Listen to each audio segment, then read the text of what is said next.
They've won Tonys and Oscars and Emmys and Grammys. There's no red carpet because they're home in their jammies. From Melrose Place to Broadway to Janeway and her crew. Let Seth and James bring all the stars to you. Anywho. They're entertaining everyone, so who's gonna grouse? Just sit right back and you'll hear some tales on Stars in the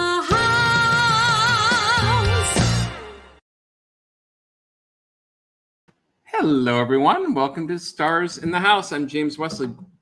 Julie's been gone for 10 days and said, "Look at my hair."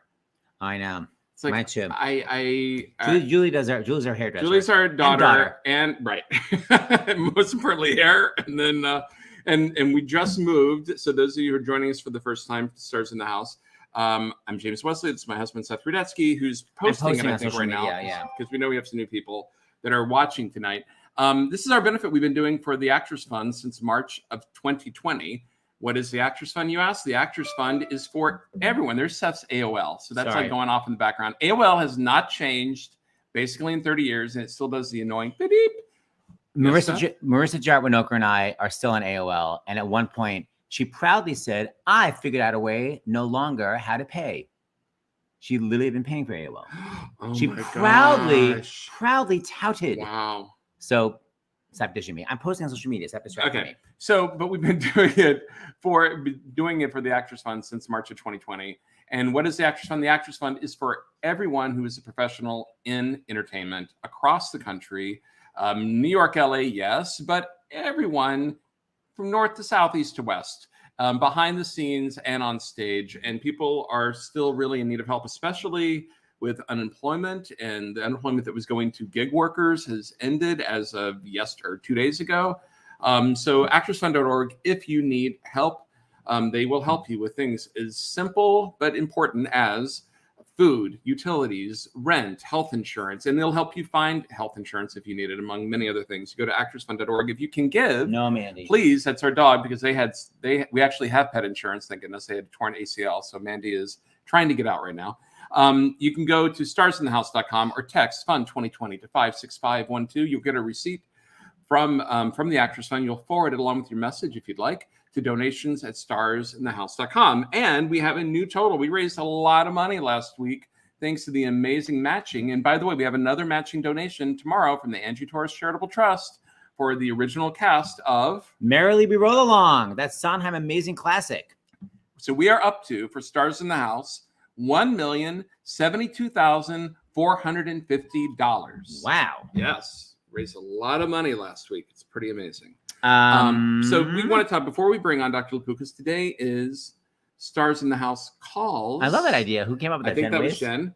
But we want, before we bring on Dr. LaPook, because this is all science. I was just talking to a friend and I'm like, and we're going to show both sides. That's what I keep saying. I was not going to go there. That's Seth. That is not me. That is his opinion. It drives me mine. crazy. No, my opinion is my joke. It's your joke. Okay, it's not funny. Okay, you're an FN. But I was telling a friend, science and math were my worst subjects. So thank God that Dr. LaPook is here, because we've got these amazing 1, 2, 3 experts in the field who will answer a lot of viewers' questions. We got so many questions. It was really heartening, and everyone has been forwarded the questions, and Dr. LaPook will be leading that. But before we get to all of that, yes, a team of experts. Before we get to that, like I said, we just moved, and we were so excited because we had a washer dryer in our New York apartment, which is great because the building we live in, one of the brownstones, where it's 2 apartments on each floor, so it's 10 apartments in the building, and there's not a washer dryer. I think these glasses in the building. are in the building. Yeah. I was distracted because I think these are crooked. I did not go to get them fixed.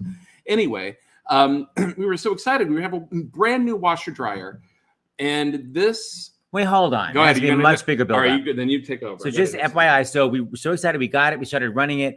Started making this really crazy clattering noise. My friend Paul Cash was like, that's because it's on the spin cycle. But it got louder and louder. We're like, this seems really out of control. We opened up where the washer dryer was, and it completely moved like a foot to the left. Like it had shaken so much, it moved to the left. And I turned it off. So like, that's not right. So called the plumber. He came back. He was like, I fixed it. And then he ran it, but with no clothes. And he's like, it's perfect. And I said, are you sure? You sure you don't need any clothes in there to see how it is in the spin cycle? It'll be fine. So he leaves. So we do another wash cycle. Getting louder and louder. and then it kind of stops. Like, oh, it'll be okay. And but we're taping it. Well, we started videotaping it, right? Because we wanted to show the plumber what happened. So thank God James is videotaping this because no one believed this is what happened. This is finally what happened with our washer dryer. We're so excited to get.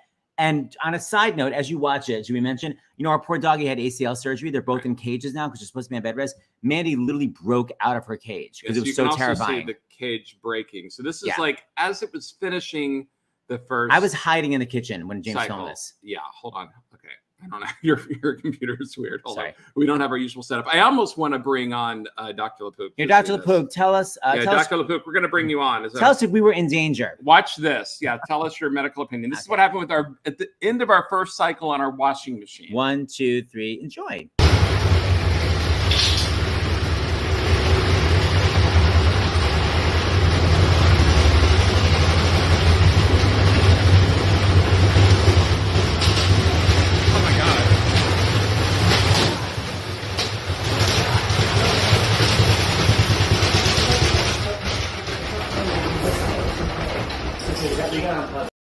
Yep.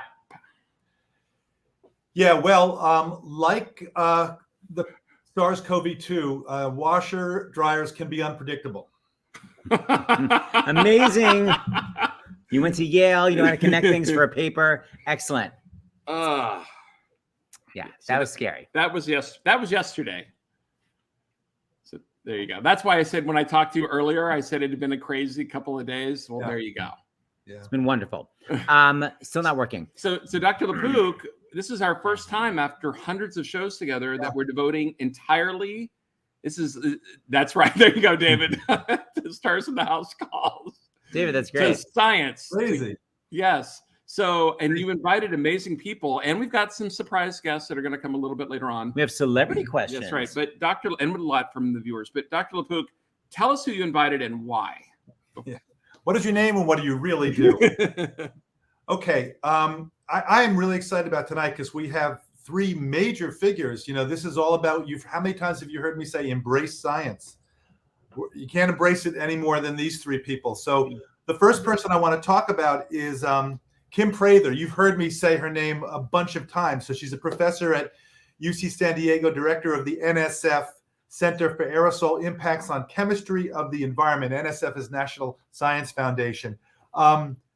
She's one of these aerosol experts that I've been talking about, and I interviewed her on June 1st, 2020. Wow. Because I had gotten an early look at a science article that she and another one of our guests, Dr. Robert Schooley, everybody calls him Chip, wrote, which opened up my eyes and the eyes of, I don't know how many, I think that it had more than 1 million hits. It was a major paper which basically schooled us about aerosols, that we had been taught at that point 6 feet. Remember that? 6 feet. Sure. If you were 6 feet, if you're more than 6 feet from somebody, you were safe. And the aerosol scientists started jumping up and down because they've been studying this for years, and they wanted to teach us. It was really interesting. Two different disciplines coming together. We had the sort of the physicians in the medical field, and then we had the aerosol scientists. They really knew what we needed to know in terms of how this thing spread. They've been jumping up and down for months, and now 18 months saying it's in the air. It's in the air. Right. She co-wrote that with Robert Turner Schooley, MD, Dr.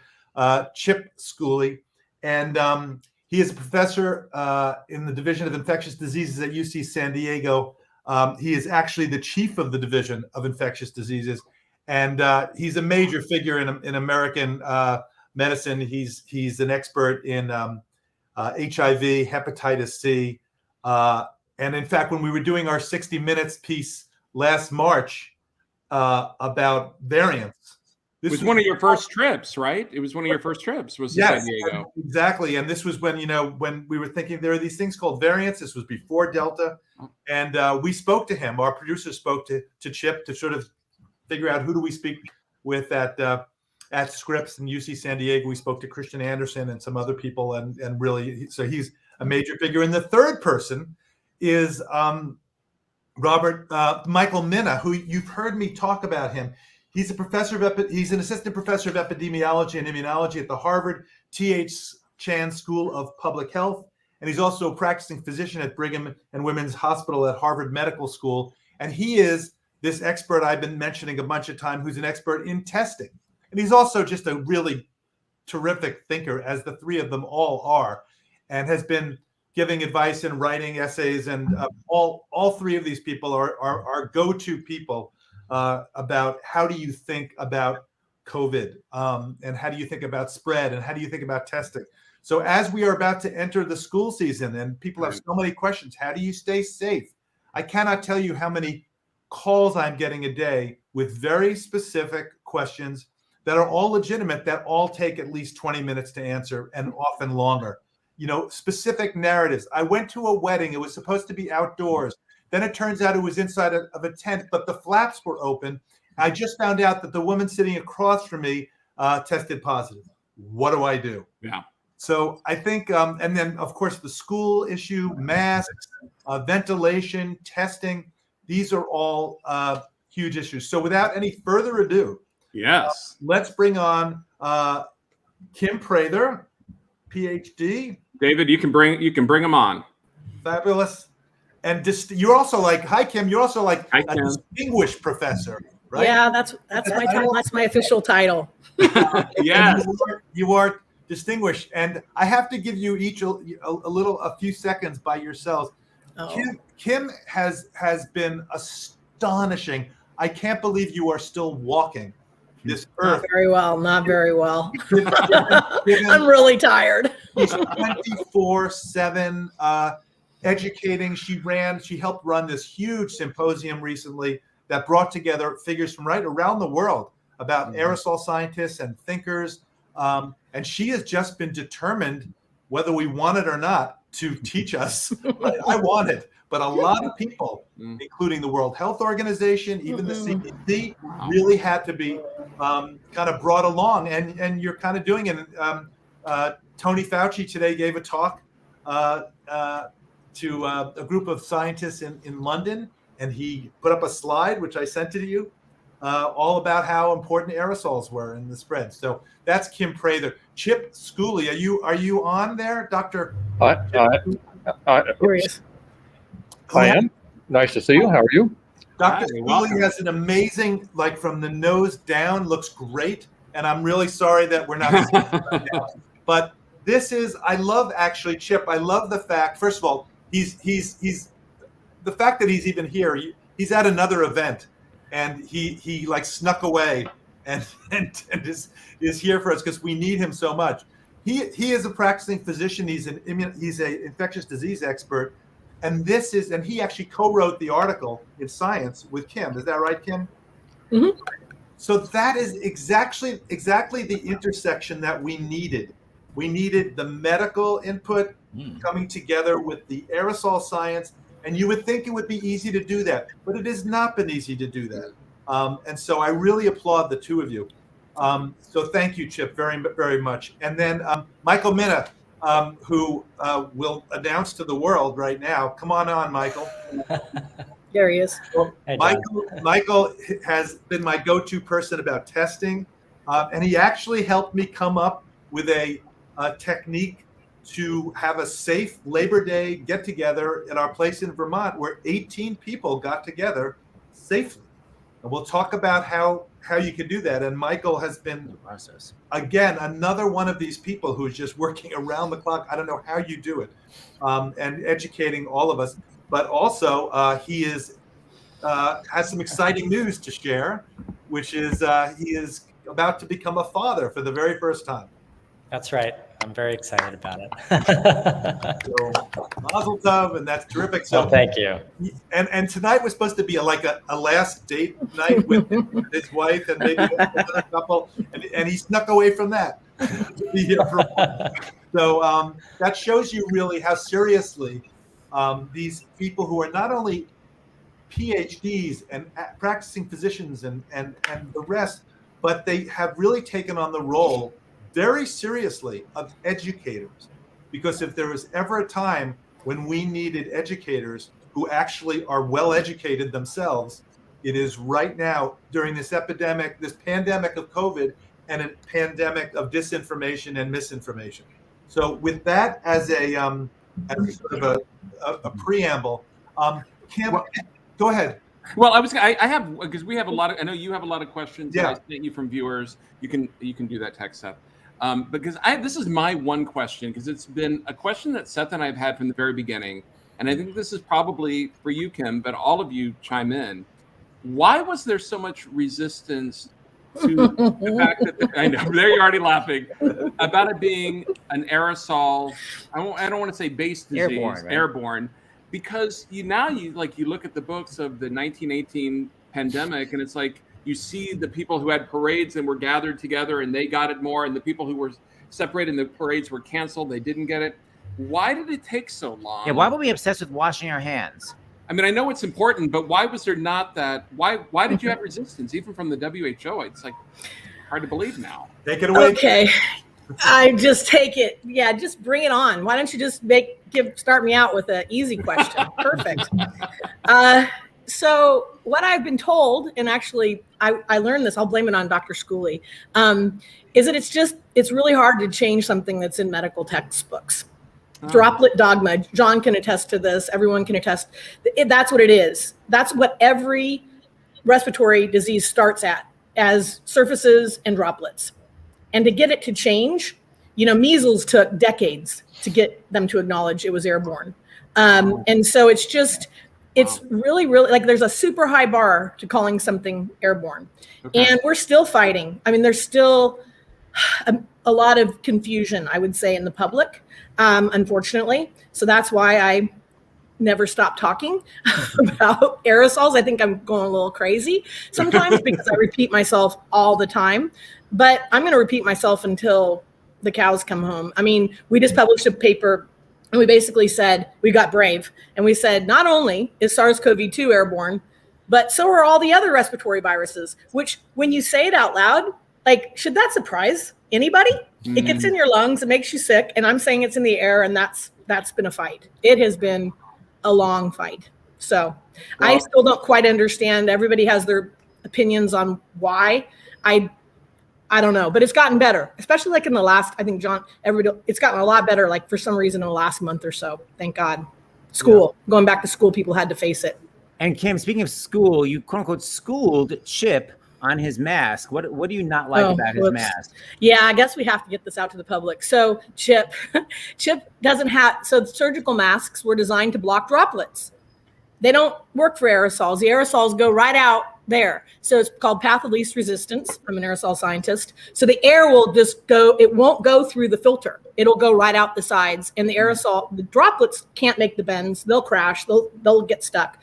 But the aerosols will go right with the air. They don't have any problem doing twists and turns and bends. And so these masks can leak without putting a mask brace on, I should add, which there's a way to build your own mask brace so we don't throw them all away. Right. You can build your own mask brace, and that helps a lot. But they basically let the virus out into the air. As much as 80% escapes if you're the sick one. And but so that's you can also put the double cloth over it, which really flattens that down. And thank you for demonstrating that for us, because I know you're alone there, so you're not really in any danger there where you are. But right, exactly.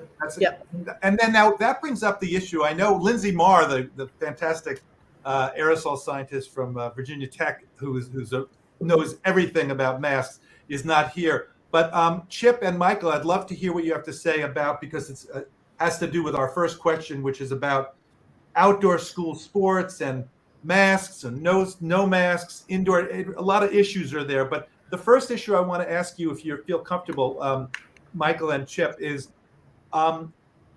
in this time of, I mean, for those people who are out there who haven't really been following this and are joining us for the first time, we'll just say really quickly that back in May, Delta was 1% of the infections. It's now more than like 98% of the infections out there.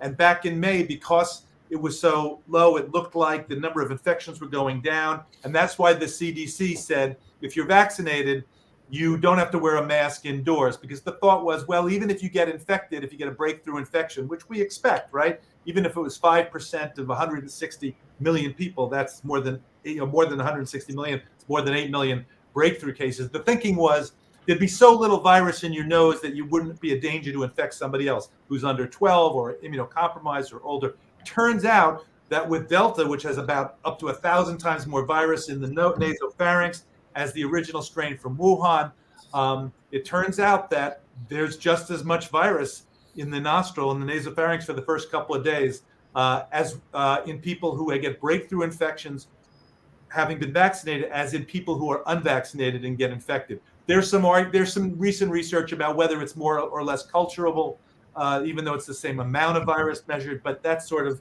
down a rabbit hole. But the point being that now we have this issue with this much more transmissible virus of masks. And so that's a big setup to say, should people really be upping their game in terms of masks? I understand school kids, they may not be, you want to wear, the best mask is the one you actually wear. But for the rest of us who could wear a who wear an N95 or a KN95 or a KF94, what should people practice? Because I want this today to be very practical. People want to go back to the world. They want to go back to Broadway. They want to go back to work. They want their kids to be in school safely. So I want all of this directed towards that if it's at all possible. So maybe Chip, do you want to take a swing at that? Sure. I mean, I think if you look at what happened last spring or this most recent spring, the epidemic was getting better. Everything looked good, and people got relaxed about it. And then Delta came along without anything changing except the viral strain circulating. We suddenly had a big upswing in cases. In fact, even though people continued to get vaccinated, albeit at a slower rate, this virus just pried open the door. It came through and said, what you were doing before is not enough to keep this pandemic under control, and we're reaping the rewards of that. We basically had a perfect storm. We had what people thought was going to be a continuous upswing in vaccinations. We had a virus that had already shown itself to be controlled by what we were doing. And we had this feeling that if you were vaccinated, you were safe. And about the time Delta arrived, we said, you can take the masks off and start doing it. You can have a normal life. And that kind of trifecta opened the door for us to get from where we were to where we are. And we have to then reassess what we need to do to get back to where we were. And a lot of it is just tightening down on what we were doing with these interventions with masks and things that we knew how to do, but not well enough to deal with Delta. So that is a wonderful explanation. Thank you, Chip. And it's a good setup from Michael too. So people are wondering, so the new CDC recommendation was, even though you're vaccinated, you go indoors, you got to wear a mask. So what mask should you be wearing indoors? And also talk about the aerosol science about why do people have to wear, why is outdoors so much safer than indoors? And this gets to a bunch, like 10 questions here. Right. Is outdoors perfectly safe? Like you don't have to worry at all?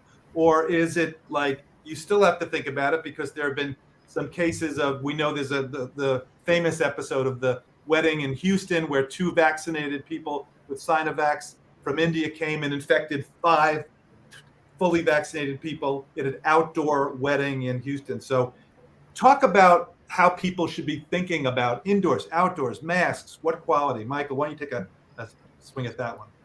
Well, I'll let Kim and Chip take a swing at what exact masks and the aerosol bit about outdoors, indoors. I can, you have the experts, so why should I? I deal with other stuff. But what I do want to say first is that it's very critical for people to understand that there's been so much confusion around what should be our expectations of the vaccines as it pertains to transmission versus disease versus death and all these things.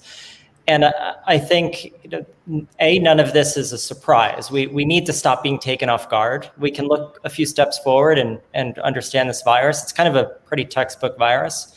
But what I do want to really remark on is that the vaccines are working to prevent the most severe disease in a lot of people, but they're not doing a good job. And it's not rare to have breakthrough cases and transmission with this virus, with Delta in particular. And so it's really driving home what I've seen is a lot of policy being formed in businesses, in school systems, at universities, colleges, all over the place around the United States saying, wear a mask maybe, but vaccinate or test. And this is kind of, that means that we're equating vaccination with testing. And these are two very, very different things. When you can still transmit quite well through your vaccination, then that means we have to set the right expectations for the vaccine. And unfortunately, we've been very obscure in this country we've been obscuring what the right message is. And I just want to clarify that the vaccines will help you stay out of the hospital, but they are not going to be a substitute for transmission mitigating measures. And that is because people can transmit and break through the vaccine immunity very, very well. And the next variant will probably do it even better. And so we just have to start really breaking those into different pieces. Can I ask something? So basically pertaining to my life, it's almost if you have a choice, if I'm going to go perform in a theater, whether an all vaccinated audience, it's more importantly to say the audience should just all be masked. That's the best way to prevent transmission and getting it, right?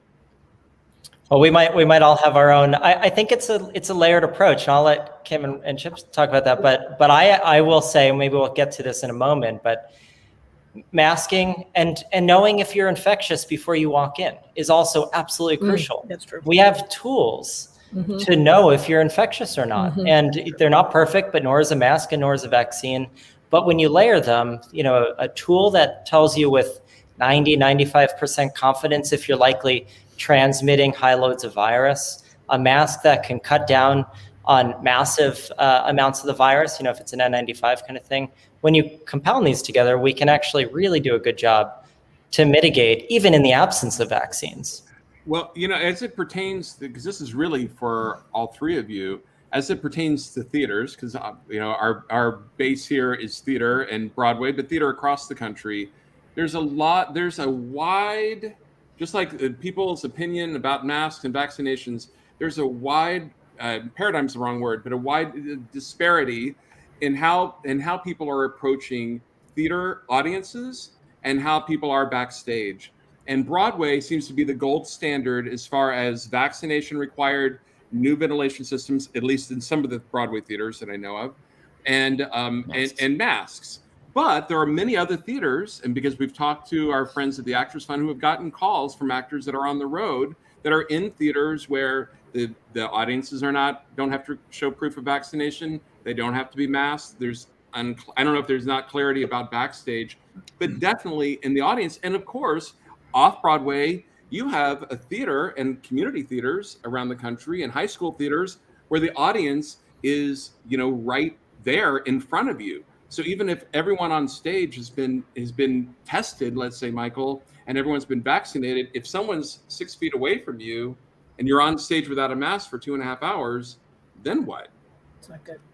So Kim, why don't you take that? Because there's a bunch of questions here. There was a lot. I know, there's a lot there. Let me frame that up. The testing. So Michael is an expert in testing and that strategy. And let's just assume that you have absolute power over all people everywhere. In fact, I'm giving that to all three of you. And you want to make the perfect system for returning to fill in the blank. But let's make it Broadway, since that's our audience, for a lot of our audience. And we can also say school, I think, for that too. Although with the caveat, you can't vaccinate yet the kids under 12. What does that look like, and why should we think about how should we think about indoor venues versus outdoor venues? Can you give that a little bit of a spiel? Yeah. So let me first address the outdoor versus indoor. It's always safer outdoors. It's never zero risk. And Delta there's a lot more cases that I'm aware of popping up with transmission outdoors now because there's just so much more. So I can tell you, I'm still not eating outdoors. Wow. If I do, when I did, I made sure that I was upwind. So my breath was going towards everybody else instead of me breathing. I pay attention to wind direction. That's kind of, I'm giving away my secret now. People will be fighting for that table. But yeah, as far as like what I did, I have helped a really large school district open, and then we just had this big event. How do you open? Can schools open with Delta? And so you have to think about what forms, what leads to infection, and it's not coughing, it's not sneezing. This virus, as you've heard, is largely spread by people who have no symptoms, so they don't know they're sick. And so when I think Broadway, I think of people talking. I think of people talking loud. The louder you are, the more you produce. And these aerosols are like being in the room with an infectious person speaking. I always say it's like being in the room with a cigarette smoker over time. right? So you really want to be far away from that smoker. But even if you're across the room, 6 feet is nothing to an aerosol. It literally, in poor ventilation, will build up over time. So, you know what a lot of people are doing? I'll show you my little sensor. This is my CO2 sensor. So I've got really well ventilated air in here. So people in like Japan and Brussels are putting these in the windows of businesses. It's like your grade for food quality, right? This is your grade for air quality. And so this is what I use anytime I go somewhere that I don't know, you know, how they. Kim, that's, I'm sorry to interrupt, but for people who don't know, that's since I have one too, because you told me to get one. The numbers, that's measuring carbon dioxide, right? Yeah. Yes. And so the more people, the more carbon dioxide, because that's what we emit when we breathe. So that's how it goes up. Like if you're in a plane and a lot of people are filling in, it'll go up. And I saw Lindsay Mark posted something about it in the classroom. It went down during recess as a kid. The numbers are supposed to be what? You know, outdoors, if you had perfectly fresh outdoor air, it'd be 415. But you'll never really get that inside unless it's like all the wind, everything's open and breeze is blowing through. So we always tell people to get to be less than 800 is our sort of, sometimes they say 700. But it's a target marker. It's not measuring virus. It's measuring. No, it's not.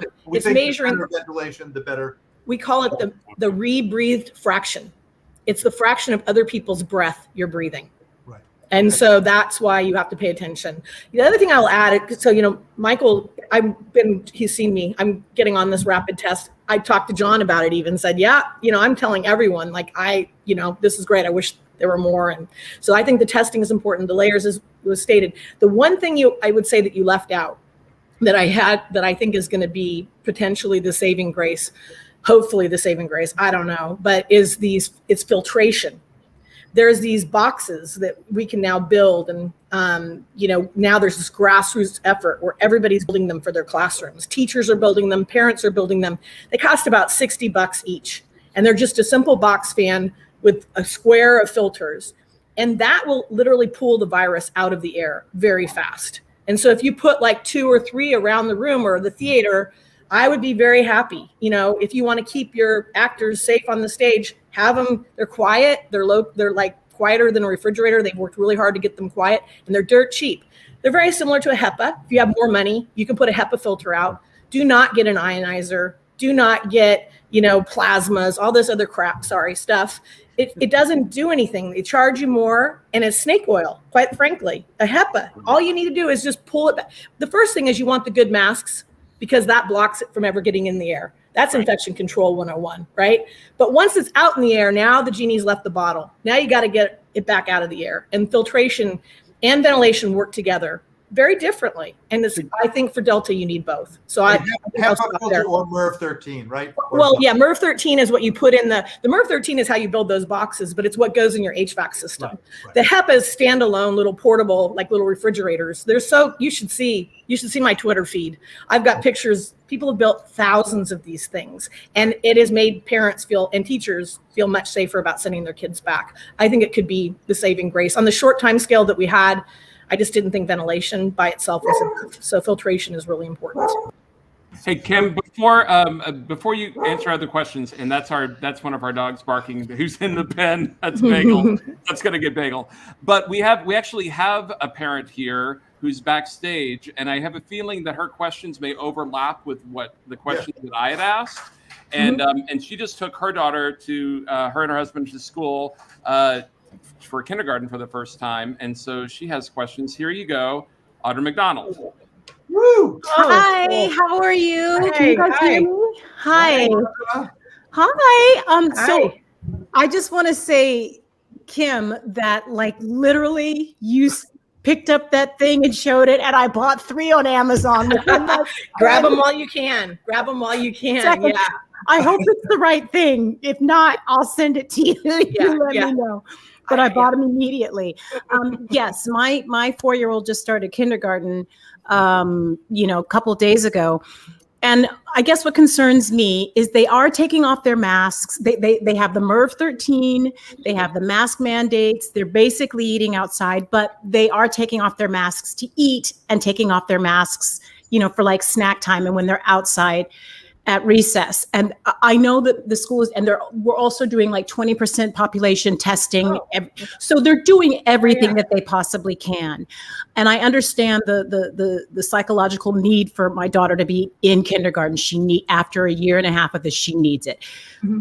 What else can we do at home? Or do we just need to go with it and know that most likely they're gonna get it anyway? I mean, I'm at the point now where the best thing, the number one thing you have control of is the good mask. And there are now finally good choices for kids. So make sure you have on a good mask. I feel like if all little kids could keep the mask on and wear a good mask, we'd be in way better shape. But they can't, right? And so as you say, they take them off or whatever. As long as they're doing it only outside, I feel much better hearing that. But the other thing that I would honestly, as I just described, I would encourage you to think about are these either a HEPA, which is just a simple filtration, put a couple of those in the room. It's better rather than putting one big, super loud, turbocharged one running, trying to clean up all the air fast. You can just put a couple of them running at lower speed so they're really quiet. And then that to me is just the key safety net. Like, if there was a kid that was sick in that classroom, it will pull that virus out of the air very quickly. Wow. So even when they're in the room together and the masks go askew, and I can't, and that's taken off. Like now I think that's kind of what everybody is now saying. So I'm happy to, if you look at my Twitter feed, there's pictures, I can connect you with people. Schools are building them. They're putting them in every classroom. Some school districts are kind of like, what is that? Because they don't realize it's in the air. There's still education. Schools, some of them just still are wiping the surfaces and buying more sanitizer, right? Yeah. And so, I just, the filtration is really key, and a good mask is really key. Obviously, ventilation, just make sure they have the windows and doors. Windows and doors is cheap. The other thing is a lot of people don't know this, they always will say, well, isn't it really expensive? Well, opening doors and windows is free. And also the HVAC, right? The HVAC system, the air that brings in, comes in, people don't know this, you can actually control, the facilities people can, the fraction of fresh air that brings in. And sometimes that's only like 10% fresh air. You want to tell them to crank it up to like 80% fresh air, 90% fresh air. Yeah, it gets harder because of weather and climate is going to make these things. It's an energy hog, but when until we get through Delta, I'm saying with Delta, it is a beast, and we need to fight it with everything we have. And I think with this layered approach, then, they call it the Swiss cheese model. Right. I can feel better. Again, I would not put my kid in a room without A, measuring the CO2 and B, making sure there's filtration devices. And I just have one more question. Do any of you guys, can any of you speculate on when you think the vaccines will finally be made available for the littles? That's Chip. The FDA has been inscrutable about when they're going to pull things out of their hat. My speculation is 5 to 11 by sometime in November or so. I'd be interested in hearing what Michael has to say. Michael too. Yep. And a bit later for 2 to 5. Michael, you have thoughts about that? Yeah, I generally agree with that. If not, hopefully November. It might be later depending on how the boosters, where we go and how much how much effort we're really trying to push into getting the boosters into older individuals versus balancing that with getting them into the kids. And that's really that's in part some of the trade-offs that are having to be made in the country right now. Right. Michael, I know that you have to leave, and Audra's going to go in a minute, but this actually, I think, pertains to Audra and her situation, along with millions of other people who have a child who cannot be vaccinated yet, and yet there are friends and family. Let's say Seth and I were going to go to Audra's house, and we are vaccinated. Is it because I know that you're an expert in testing. So is it enough if we have the rapid antigen test before, as we're about to walk in their door? Is that enough, and we don't have to wear masks, or where did the test come in there to be able to be with friends and family? Yeah. So in general, the masks, the tests that you can now get over the counter, like the Abbott Binax Now test, the Quidel QuickVue test, they are extremely powerful tools. If your question is, am I infectious right now? And am I likely to walk into a house and infect somebody? And so the best thing you can do is use one of those tests as soon before entering into the house or going to work or whatever it might be. as possible. And if you're negative on them, then it cuts down the chances that you're actually potentially infectious massively, 90, 95, if not more. If you're asking, am I a super spreader right now before you walk into a bar or a restaurant, it will have, it approaches 100% sensitivity to be able to find people with the highest viral loads. So these tests are very, very accurate for identifying that. And I would say when you couple it to, if I could tell you, hey, here's a simple tool that for the next 8 hours, it really cuts down your chances that you're going to spread to others by 90, 95%. That's a massive win in a pandemic. And this is where public health and medicine really do start to diverge, which is a conversation that unfortunately has been, John asked earlier, one of you asked earlier to Kim, why has this been so difficult to change? And changing these medical paradigms and recognizing that this is a public health problem, not a medical problem, has been a real challenge for taking different views into consideration. And I want to make it clear, just to follow up on what Michael said, because I interviewed him. We did a story for CBS this morning with Michael, and he was wonderful with that. This PCR test is more sensitive than these antigen tests. So it's possible that today you will be positive for a PCR test, but negative for one of these fast tests he's talking about. If you look it up, the published data is anywhere from 35 to 70% sensitive. So that may seem low for one day, right? But it has a very low false positive rate. Published, it was about 1% false positive. So if you're negative today, the idea is you could be positive today on the PCR, negative on the fast test, but then in the next day, if you do it every day or every 36 hours, 36 hours apart for the Abbott is how they actually, the Binax now is how they suggested, you might have enough virus, which is what Michael's saying, right? That then it could turn positive. And at that point, it's more likely that you're infectious. It's not that you're not infectious at all when it's negative, it's that it's less likely that you're going to spread it. Did I get that right, Michael? It's close. I think it's very, very important to recognize that, especially with Delta. So a lot of media and even scientists have been saying that Delta gets to 1,000 times higher viral load. That's actually a slightly, the actual results were slightly different than that. It's that by day one of being positive, the viral load gets to 1,000 times higher and it achieves its peak almost by day one. So what that implies is that the rate of increase, the viral replication is so fast that actually the difference between when your PCR test turns positive and when your antigen test will turn positive on the rapid test is a really short window now. It's probably a work day. So that's why getting these, waiting 24 hours to get your PCR result will alone, ameliorate any of the benefits of the added sensitivity. But the important thing, which has been so confusing to practically everyone, is that when we're measuring asymptomatics, there's been a lot of talk about these tests being less sensitive in asymptomatics. That's not actually true. The test only cares about the viral load. It doesn't care about your symptoms. Okay. So what we're actually identifying is that the PCR stays positive for so long after somebody is infectious that in that window, finding a positive might be useful for a medical perspective, but from a public health perspective, you don't necessarily want to identify somebody 3 weeks after they have been infectious and ask them to isolate. And so that's where we want specific tests for the question at hand. And for public health, it's, am I contagious now? Do I need to isolate? And PCR is very poorly, it's hard to say this, it's very poorly specific for that particular question of, am I contagious?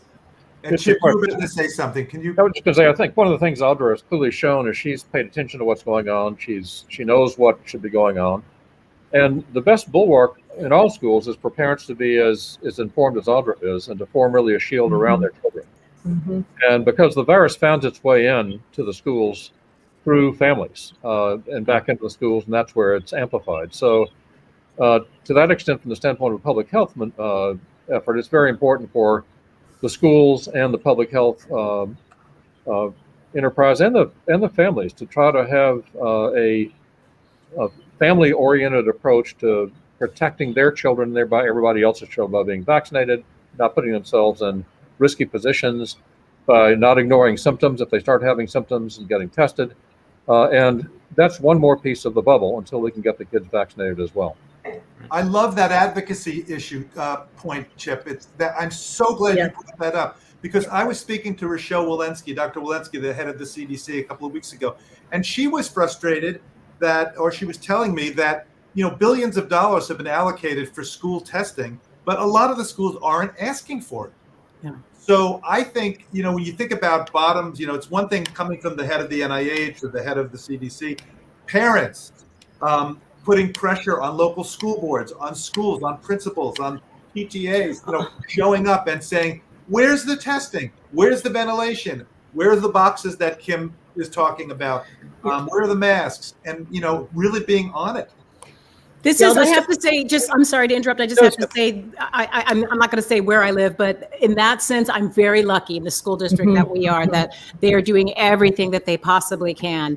But I don't know that they've gotten the CO2 meters. So for me as a parent, literally school starts again tomorrow. I'm going to march in there and go, hey, how about this? Let's do this too. And I again, because it's so important. They're lucky to have you. I'll just say, if you want, there's an event that we did that Dr. LaPook mentioned that has been viewed all around, and it goes all the way from how it spreads to how to build these boxes and solutions of what you should be checking for. And we even had advocacy experts, people from, there were activists. And so we were trying to enable the parents to take over because they just felt so helpless. That's why I did this.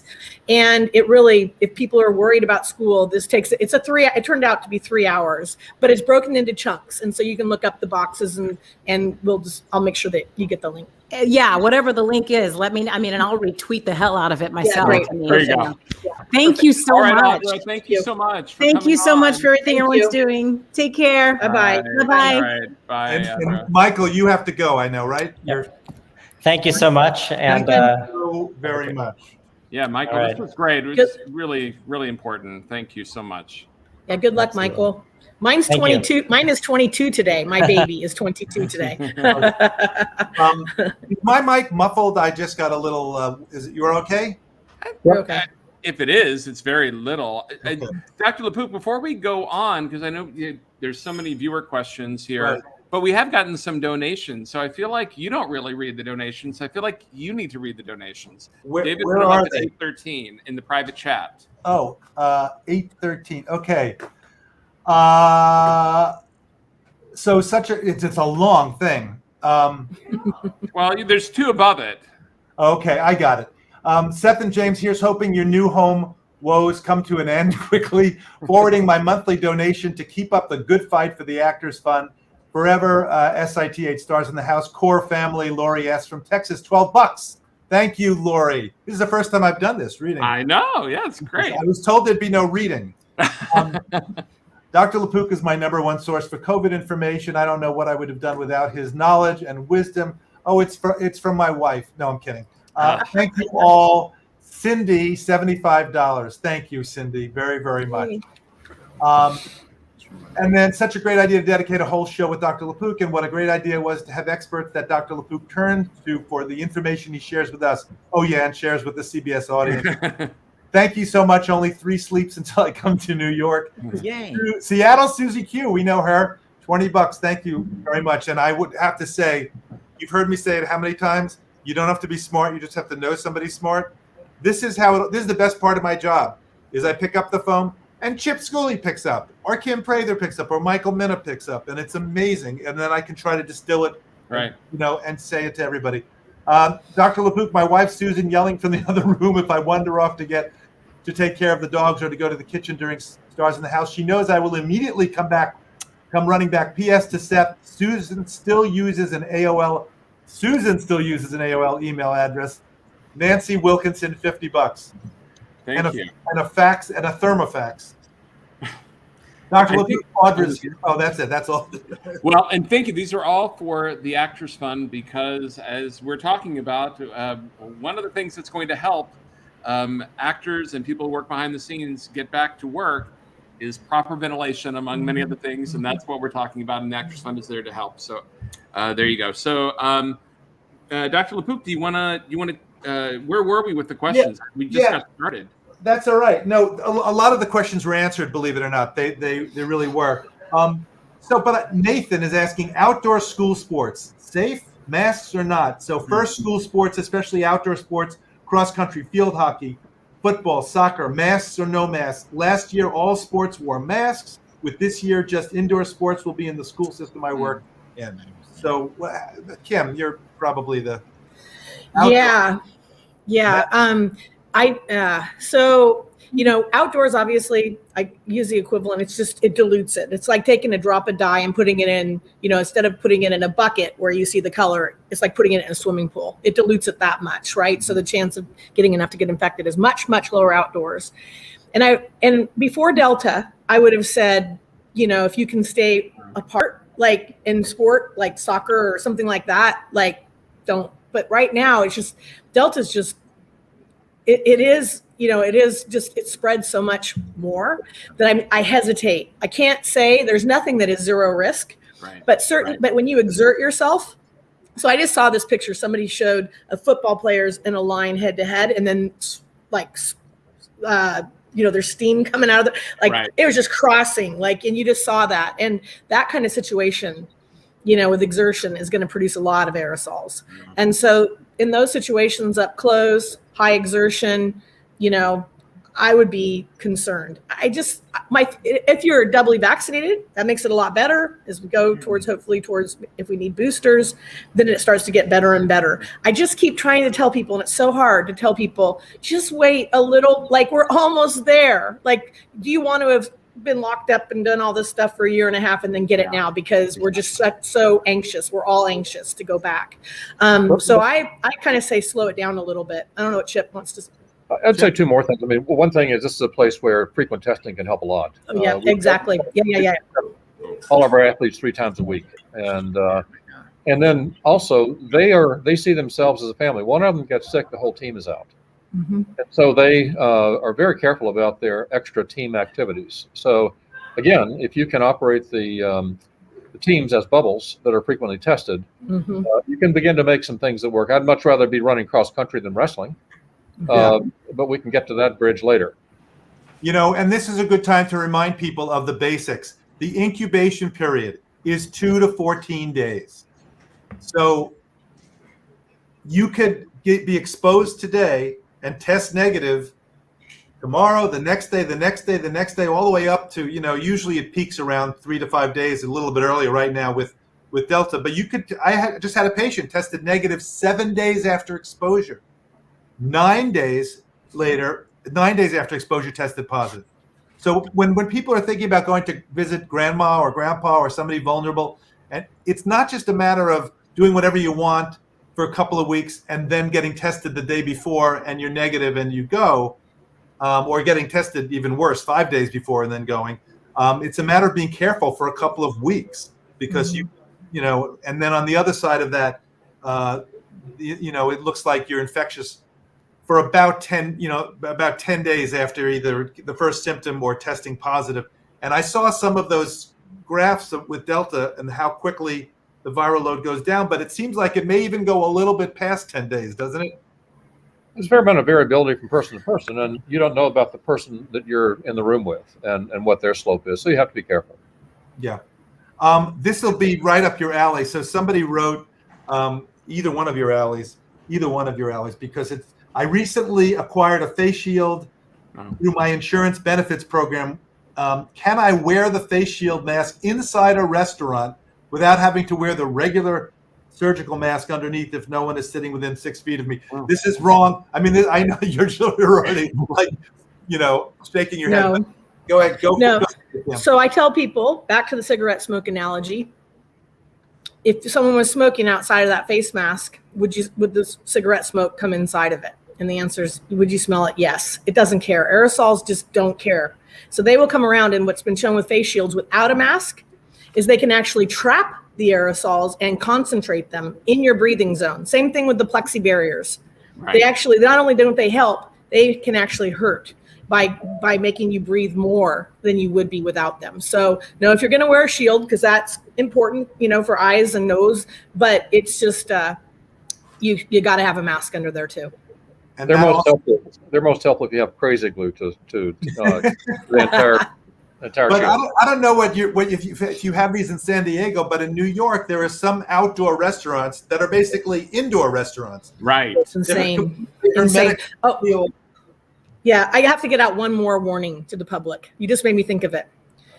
One thing people are doing is they're wearing their masks when they're around people, indoors or whatever. You mentioned outdoors, and people are careful. And then as soon as they get alone, as soon as they're in a hallway or they go to the bathroom, which is poorly ventilated, there doesn't have to be a person in there still. They will leave the virus, and the virus will hang out for hours. And so I just have been warning people a lot. I think that's the way a lot of people, even doctors, are taking off their masks when their patient leaves, but that room still has potentially, it can hover in the air for hours. So I just Kim, want to throw that in there. But let me ask you, if there's the MERV filters and the air is circulating and there's fresh air every 8, 10, 12 minutes, whatever it is that okay to take off? It helps. It helps, but we don't. There's no guarantee. And so remember the 15 minutes. We don't know. I don't know where that came from. Let's just say 15 minutes, Okay. right? That was before Delta. If you take and that was enough to get exposed, like the amount of virus you were exposed to in 15 minutes before Delta, you are now exposed to in 1 second. Wow. So it is really a beast. I don't know how else to say. So then this is actually a question, John, since we just moved back to the city. So this actually applies to, because Seth has been saying the 15 minutes. So I want to see, this is from Edward. I live in New York in an apartment building built about 16 years ago that touts itself as a green building. We live in an old brownstone with air filtration, which I presume also means in the hallways. My question is, if someone sneezes in the hallway outside my apartment door and they have COVID, will the virus get past my door somehow? This happened the other day and I kind of freaked, though I know this person more than likely had a mask on as required by the building, and that the person probably does not have COVID. And because she's a health care worker, she should be taking all kinds of precautions. I'm fully vaccinated. So, we've seen that. We've only been in this building for 8 days, and some of our neighbors, they're all very friendly. It's a really friendly building, but they're walking into the front door without a mask and going up to the 3rd, 4th floor. We live on the ground floor. And he keeps putting on a mask. And I'm like, I keep putting on a mask. And I'm like, we're walking to the hallway so quickly. What does it matter? You're being neurotic. So tell us. That's the smart thing to do. Or hold your breath. When you get indoors, just hold your breath till you get to your. I always wondered about that. How much? I hold my breath.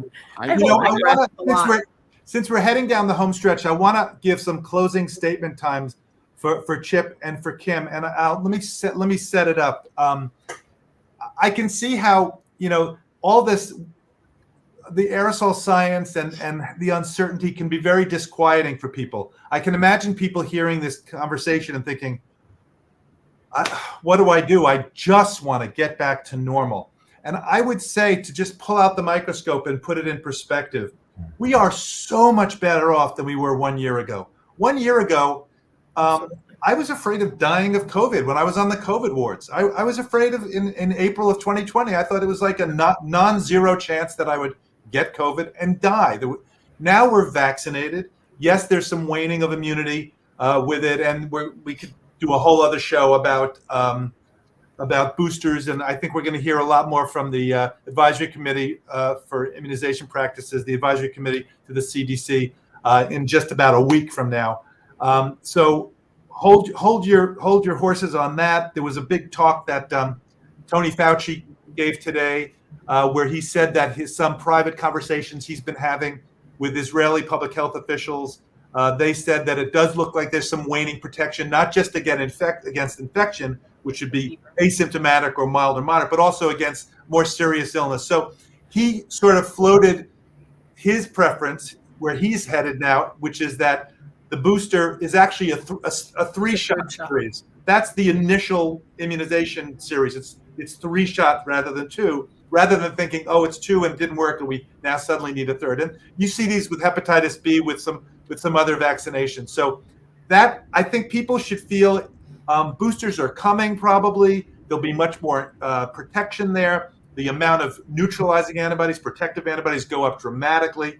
We absolutely have to think about the rest of the world. If you have the rest of the world non-vaccinated, it's only a matter of time before other variants of concern happen. And the last thing we want to do is just march our way down the Greek alphabet all the way to Omega and beyond. So we know those are big issues. As we're boosting here, we have to be thinking about the rest of the world, increasing capacity. There are a lot of other issues. But if you were to put this in perspective, and I'll let Chip go first, or the person who's been listening to this and thinking, okay, I'm feeling out of control, but now I'm hearing about this layered approach, and maybe that's giving me more of a sense of control. Can you address that for the parents, for the people out there who are just feeling that the rug was pulled out from underneath them in May when they thought everything was done, and now suddenly, psychologically, we knew what we were going to do a year ago, stay home and don't see anybody, and now, do I go out? Do I go in? Do I wear a mask? Right now we're outdoors, indoors. So why don't you take that away? I'd love to hear your wisdom about that. I think you're absolutely right. We've kind of gone from the Stone Ages back in February of 2020 and developed a lot of tools and, more importantly, knowledge about the science of this. How is the virus spread? What are its vulnerable components immunologically? How can we deal with it with drugs? How can we prevent spread in institutional settings? We know a lot about it now we didn't know then. And all those things that we were doing in the spring are still applicable now. We just have to be able to apply them in a more systematic way. As we add boosters to the initial 2 vaccinations, I agree totally with Tony. There aren't many vaccine series that are 0 in 3 weeks or 0 in 4 weeks. We did that because we had to get the immunity up quickly in the middle of the pandemic in December. It's not because that was what the right thing to do. It was the right thing to do then, but we now need to get that third shot in and really nail things down. We have the tools in our hands to be able to really get to where we want to be. And we'll be, I think, dramatically different as this year moves on, if we can get ourselves politically out of the Stone Age as well. And so we have to get out of the Stone Age, both scientifically, which I think we are, but also politically, and use that knowledge to help control the virus and have everybody understand the basic principles we've been talking about tonight. Because then you can understand what to do instead of trying to worry about whether you're 6.3 feet apart on an even numbered day, whether that's right or wrong. When you understand, you're thinking about cigarette smoke, you're thinking about things accumulating indoors, you're thinking about better masks, you're thinking about vaccination, and all that together will get this under control. You have things you can do to get us to the kinds of things we want to be doing as a society, and we must be doing as a society. So I'd much rather be where we are now than where we were even in the spring when people weren't certain what was coming next. That's so beautifully said. We want this to be empowering. We've said that from the very beginning, right? And you mentioned therapeutics. You know, we have the steroids, we have remdesivir, which is somewhat effective. We have a lot of experimental stuff being done, protease inhibitors and specific targeting of different parts of the virus that Dr. Fauci was talking about today. So there's a lot coming down the pike with therapeutics. I totally agree with you, Chip, that this should be empowering. We know a lot more right now, but we have to just be smart about the layers. And when you talk about politically, my father was in Patton's 3rd Army, 193rd Division. He died at 99 3/4 about 3 years ago. When he was in the foxholes being bombed in France and Germany, if I had somehow magically whispered in his ear, by the way, you know, he's doing that to protect kids who are under the age of 12 and the elderly and the immunocompromised and everybody else. If I had told them it would be a big deal for people to put on a mask to protect somebody who's under the age of 12 or older or immunocompromised, I just think I guess he would have believed it, but I think it would have been shocking, you know, when you think about what the greatest generation and the other generations have done. We're not asking that much. Kim. Well, I'll go fast because I think we're getting towards. Oh, not fast, short. I'll make it short and sweet. And you probably won't be surprised. And we have one more, guest who's backstage. Okay. We can go over here. Okay. Yeah, I want my final words won't surprise Jon LaPook because I started with him on June 1st, which is, this virus travels mostly in the air. It's aerosols. Aerosols float, droplets drop. So that's what I say every day when I wake up to whoever will listen, and I'm going to say it here as one of my comments. I have been talking about sort of the misinformation. I feel so bad. That's why I've done so many speaking things and talking, because there's been so much misinformation. I feel really horrible for the public because, there's the confusion is just, it didn't have to be there. I myself am very frustrated because Once you acknowledge it's in the air, you know where I'm going with this, John. Once we acknowledge it's in the air, it is a very fixable problem. It would have been over. If we had just acknowledged it in the air last January, February, they knew it was in the air. Then they said it wasn't. Then they said it wasn't, right? I promise you, if everybody just hunkered down, treated the air, dealt with the air, did all the layers of protection, we would get through this really fast. It's just this confusion. And I was warned, you can't call it airborne because people will get afraid. I have used the word airborne, I don't even know, 1,000,000 times. I don't know, a lot. No one's ever afraid. I've only been thanked. I've only had people say, thank you. Now I understand why a mask matters. Now I understand why ventilation is important. So sort of my parting point is that we can do this. We can. I really believe it. I've stayed optimistic. I get frustrated because of the confusion. That's getting better. And we just have to, we're almost there. As you know, we're in such better position, but the people are burned out. But we can't lose to this. We have to work together to end this. And I think we're really, really close. And spreading the word. The reason I get on these shows and do this is spreading the word. Tell everybody what you heard today that was new and helps you. But this is a very fixable problem. Well, I can confirm that. You said it to be June 1st, 2020. If we just acknowledge it, we can fix it. Mm-hmm. And then, you were persistent, and we were on that phone call with Tony Fauci, with Don That was Milton. August 6th, 2020. 2020. But he was very, receptive, to, He was.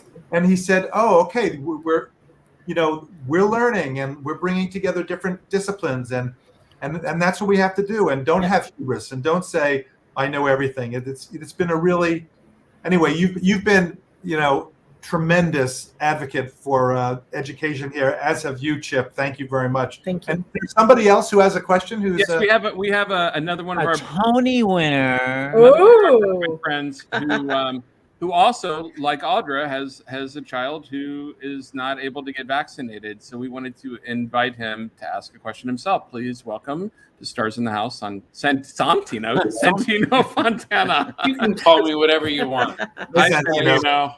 How are Thanks you? for having me, and thank you for this evening. As an actor and a singer, and there are actors and singers across the country that are just getting ready to get back into work and are excited about the opportunity. I guess my question is, if you have also unvaccinated children, what is a list of questions that performers should be asking where they are working in concert halls? I have a gig coming up actually in San Diego. You guys should come. Wear a mask though.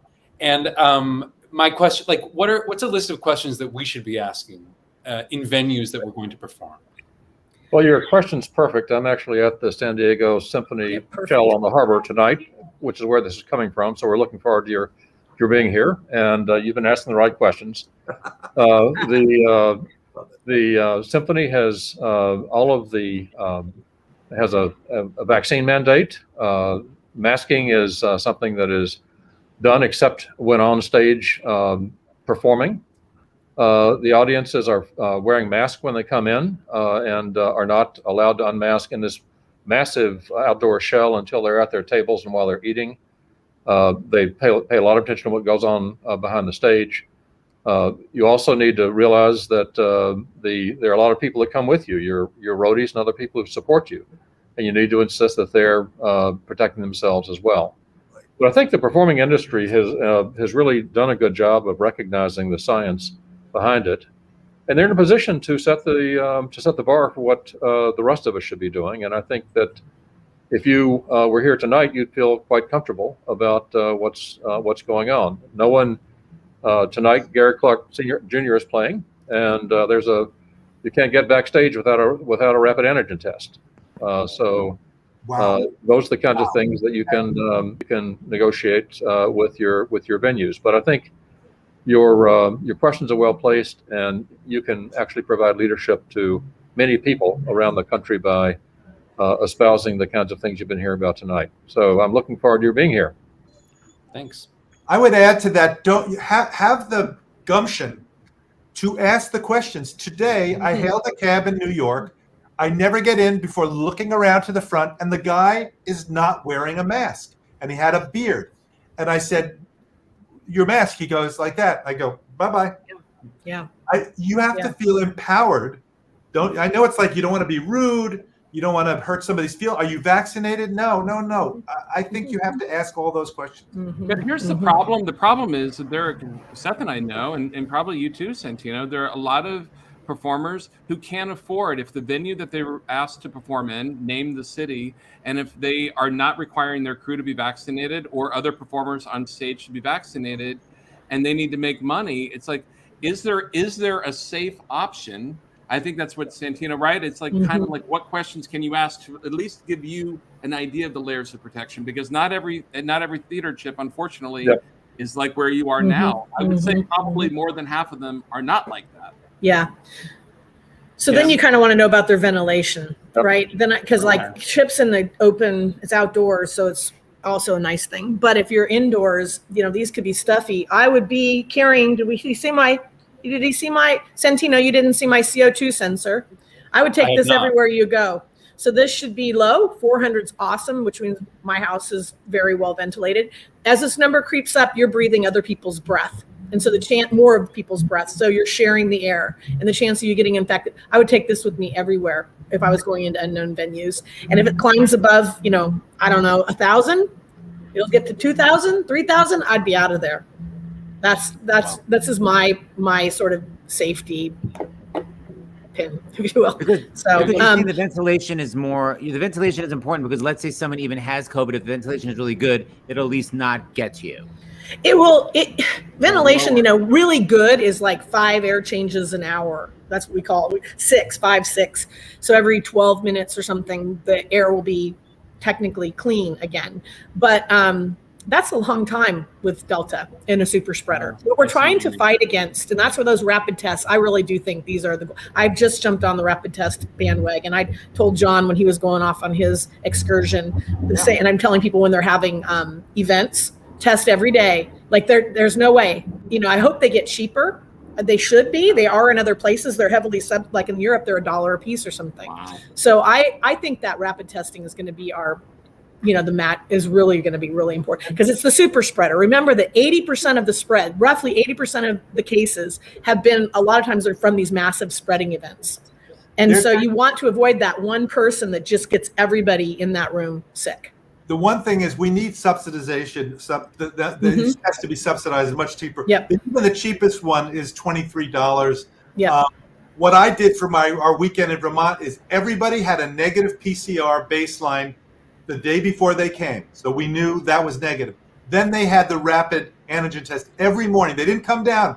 They didn't leave their room until it was negative. It took 15 minutes. Very easy to do. And then we were without masks, and so far so good. Yeah, we have them at school at UCSD now. UC San Diego, we have the rapid tests, and we've also upgraded our masks to KN95s. Yeah. Those are the two biggest things you got. Delta is just made it so much harder. So those are important things to do, and more places are starting to do them. But it would be great if the prices got to be where you felt like testing every day. And there is no shortage anymore, right? Of the N95, N95, N94. Just go on. The one thing to look out for is there's some fakes. Counterfeit KN95s, right? So you have to just. There's really good resources. There's this guy on Twitter called the Mask Nerd, and he tests them all, and it tells you the fit because there's all the breathability, how easy it is to breathe through it. It's like the fit. It tells you everything, all aspects. So it's more than just filtration. That's important, but you also want to be able to wear it and kind of almost not know it's there. So they've tested all this and they tell you which ones are the best. And so it's really easy now, much easier now to figure that out. And I would also remind people, Lindsay Marr, LINSEMARR, MARR. If you Google her, she's got a whole spiel, a thing about masks, including for kids. Yeah. With very specific advice. So Lindsay Marr from Virginia Tech, aerosol scientist. Yep, she's great. Santino, did you have any other questions before we go, or does that answer your question?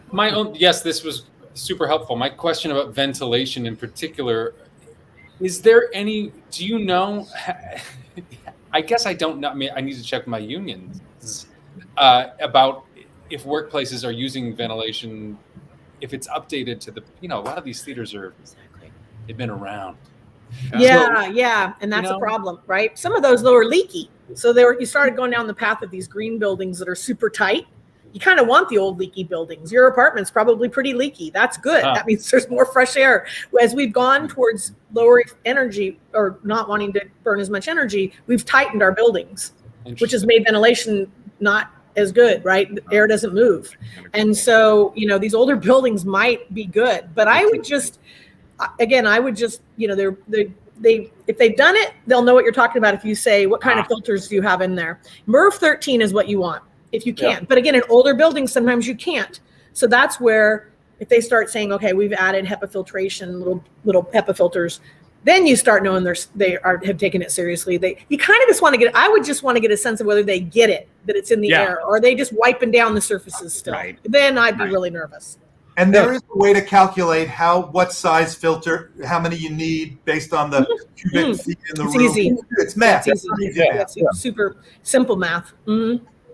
Just simply saying, tell me what your venue has done to deal with ventilation is the way the conversation started. If they say what, then you really have a long talk you have to have with them. That's good practical advice, Chip. What's ventilation? If they say they bought 50,000 gallons of hand sanitizer, you kind of have to run for the hills, would be mine.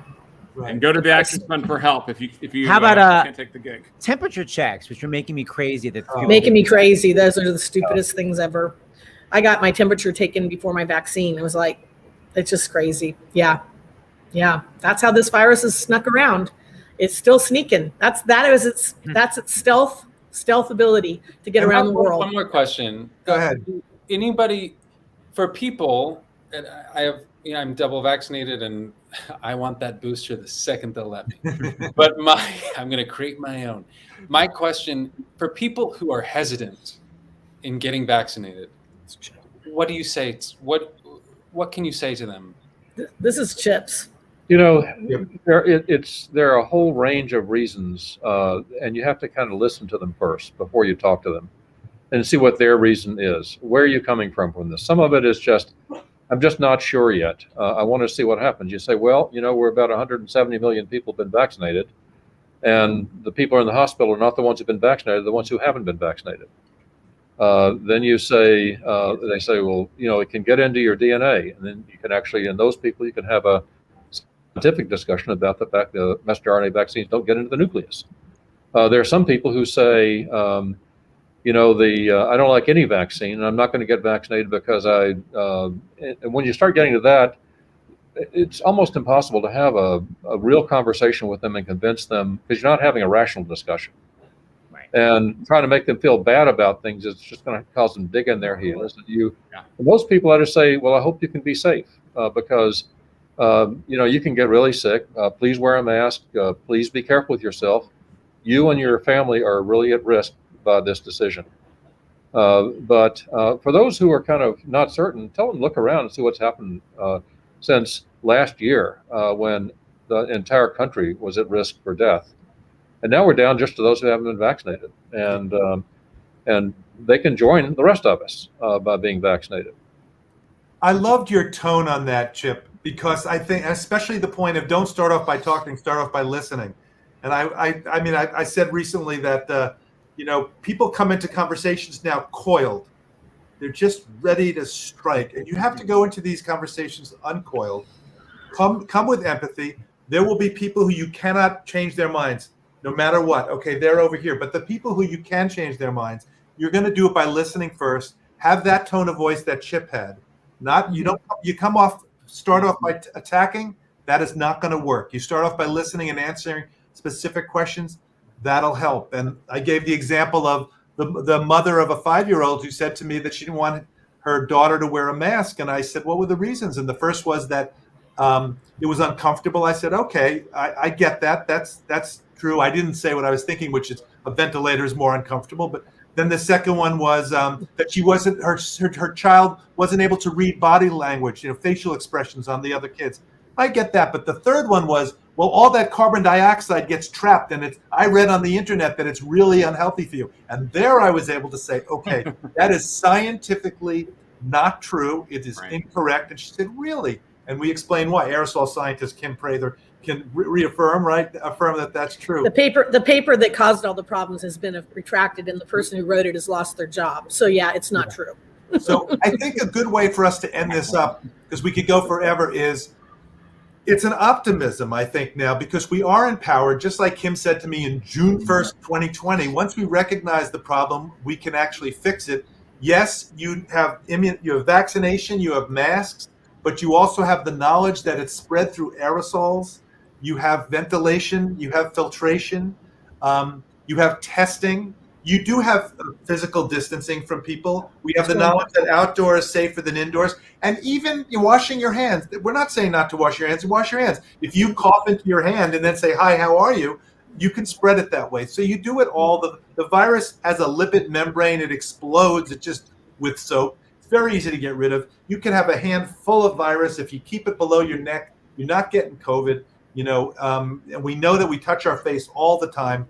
The 23 medical students in Australia touch their face 23 times an hour when secretly videotaped. So you do all those layered approach, and now you feel empowered. So I'm empowered by Chip Schooley and Kim Prather and Michael Mina, and I'm so grateful for you to. Isn't it great when I'm on the CBS Evening News or CBS Mornings shows?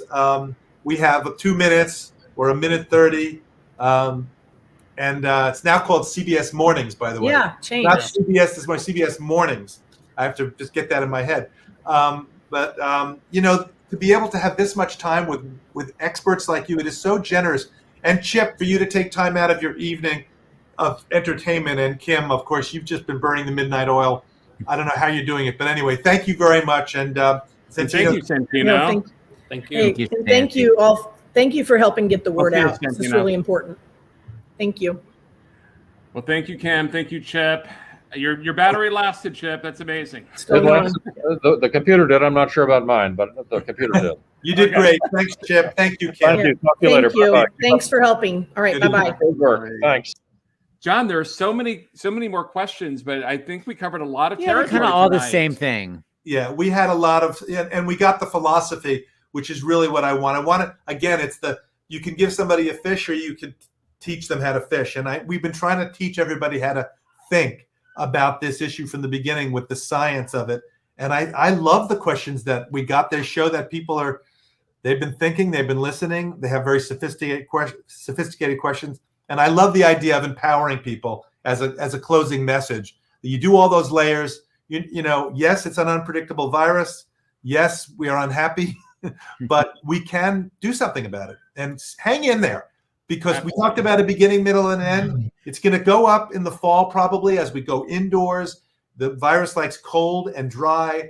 It likes indoors with poor ventilation. They're going to have kids who are not, who are in schools where there's going to be infections there because the local policies say no masks and no vaccinations for the staff, things like that. So we can expect it to go up. But with boosters helping and with time going by and more people being vaccinated and even having immunity from being infected, I think we can expect to see it go down. And what we really have to do is make sure the rest of the world gets vaccinated, because otherwise there will be another variant of concern and it'll come back, and it's a small planet, and we have to think of ourselves as one big globe, one big family, which is what we are.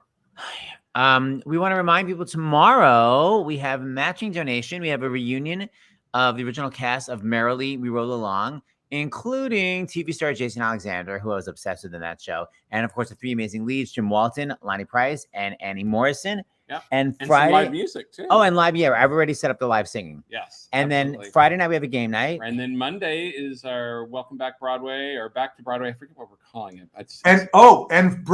Monday, Joe Allen from Harvard, he's the head of the Healthy Buildings Program, is going to talk about very specifically how to make sure that these buildings are healthy to go into and that they have the lowest chance of being a place where you could catch COVID. So that's catch SARS-CoV-2, the virus that causes COVID. Right.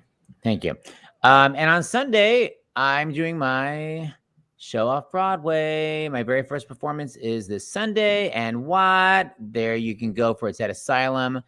That's by Squigs. And they have a new ventilation system. Yes, we got it checked out by our Harvard expert, a great ventilation system. And the audience is John. vaccinated and masked. That's right. All I right. think that's it. We'll see everyone tomorrow. Good night. Pleasant dreams. All right. Night, John. Here's our closing credits, which we will talk over. Production supervisor. By David the way, yeah. I love this is when the DOGS, they're all Oh, yeah, quiet. they're literally fast asleep. The amount of times I had to put the mic on mute because you had to go fill up Water ball. I had to give them a Nylabone. We went outside to see if we'd gotten packages for. Is that why they're for going bully crazy? Sticks. They were relentlessly harassing us. Oh my gosh! And now they're literally fast asleep. I guess because they know that we'll take care of them when it comes to COVID-19. So Aww, just they're not like- wearing masks though, but they're